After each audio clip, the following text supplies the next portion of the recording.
ramp, boomerang. Stabilize your clip. Navigate towards the end. Right-click, click Retime Controls. Go up to keyframes, add a keyframe, and speed up the first part of your clip.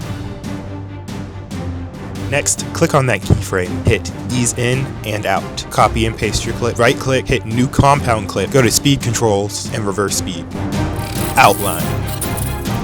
Place your clip in the timeline, then duplicate that clip. Go to the effects panel, find Edge Detect. Drag that on the top one. Set the mode to grayscale. Increase the brightness if you need to. Resize the clip to make it larger.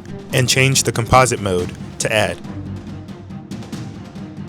Camera shutter. Take each of your clips and make them 4 frames long in the timeline. Go to the effects panel, transitions, then slide. Adjust the effect so that it covers half the clip. And in the transition settings, change it to top down. Increase the motion blur. And then copy and paste that to your remaining clips on the timeline.